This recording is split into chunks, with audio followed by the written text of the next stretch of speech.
السلام علیکم ورحمۃ اللہ وبرکاتہ۔ امید ہے کہ آپ تمام حضرات خیر و عافیت سے ہوں گے۔ اللہ سے دعا ہے کہ اللہ پاک ہم سب کو عافیت والی، برکت والی، سکون والی، چین والی زندگی نصیب فرمائے۔ ویسے تو مختلف بیماریاں اس وقت چل رہی ہیں، لیکن آج ہم ایک خاص بیماری کے متعلق بات کرنے والے ہیں کہ جس کی وجہ سے ہر دوسرا شخص پریشان ہے، ہر دوسرا شخص اس بیماری کی چپیٹ میں آ چکا ہے۔ ہم بات کر رہے ہیں شوگر سے متعلق۔ شوگر ایک ایسی بیماری ہے جس نے ہر دوسرے شخص کو اپنی چپیٹ میں لے لیا ہے، اور پھر آدمی اس کی وجہ سے اتنی زیادہ دوائیاں کھاتا ہے، بار بار ڈاکٹروں کے پاس جاتا ہے، جس کا یہ نتیجہ نکلتا ہے کہ انسان مایوسی کا شکار ہو جاتا ہے، اور وہ یہ سمجھنے لگ جاتا ہے کہ شاید میری اس بیماری کا کوئی علاج نہیں ہے، کوئی حل نہیں ہے، جبکہ اللہ نے دنیا کے اندر ایسی کوئی بھی بیماری نہیں اتاری جس کا علاج نہ اتارا ہو، جس کی دوائی نہ اتاری ہو۔ تو چاہے ہم دوا کے ذریعے سے یا پھر دعا کے ذریعے سے کوئی سی بھی بیماری ہو، کوئی سی بھی پریشانی ہو، اس کا ہمیں علاج کرتے رہنا چاہیے۔ آج میں شوگر سے متعلق ایک ایسا وظیفہ بتاؤں گا، ایک ایسا عمل بتاؤں گا کہ اگر آپ اس کو کر لیں گے انشاءاللہ آپ کی شوگر لو ہو جائے گی۔ اگر آپ اس کو مستقل طور سے کریں گے،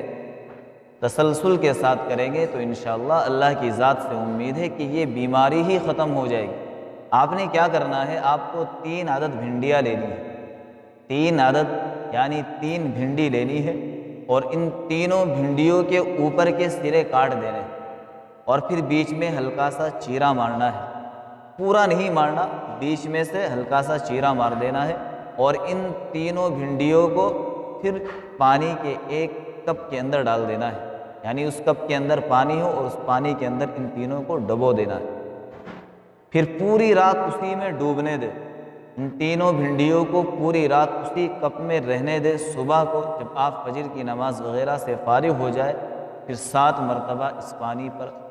سورہ فاتحہ پڑھ کر، پوری سورہ فاتحہ یعنی الحمد شریف پڑھ کر دم کرے،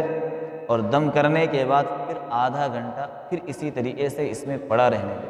اس کے بعد پھر اس پانی کو پیے۔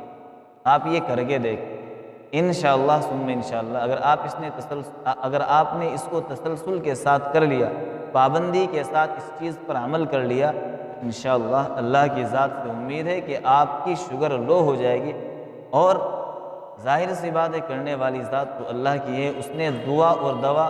کا ہمیں ایک سہارا دیا ہے کہ اگر ہم اس کے ذریعے سے اللہ سے کچھ مانگیں گے تو اللہ پاک ہمیں اس کے بدلے میں ضرور عطا کریں گے۔ تو اس کو کریے، انشاءاللہ آپ کی شوگر دھیرے دھیرے ختم ہو جائے گی، اور اللہ سے دعا ہے کہ جو احباب اس بیماری کے اندر مبتلا ہے، اللہ پاک ان کو شفائے کامل عطا فرمائے۔ اللہ کرے ہم میں سے کوئی بھی اس بیماری کے اندر مبتلا نہ ہو، لیکن اگر آپ اس بیماری کے اندر مبتلا نہیں ہے تو آپ کو چاہیے کہ آپ اس نسخے کو، اس عمل اور اس وظیفے کو نیکی سمجھ کر دوسرے لوگوں تک ضرور پہنچائے، تاکہ وہ اس عمل سے، اس وظیفے سے فائدہ اٹھا سکے اور آپ کی نیکیوں میں اضافہ ہو سکے۔ اللہ سے دعا ہے کہ اللہ پاک ہم سب کو بات سمجھنے کی توفیق عطا فرمائے۔ السلام علیکم ورحمۃ اللہ وبرکاتہ۔ Subscribe Maulana Farman Naseem to get more videos.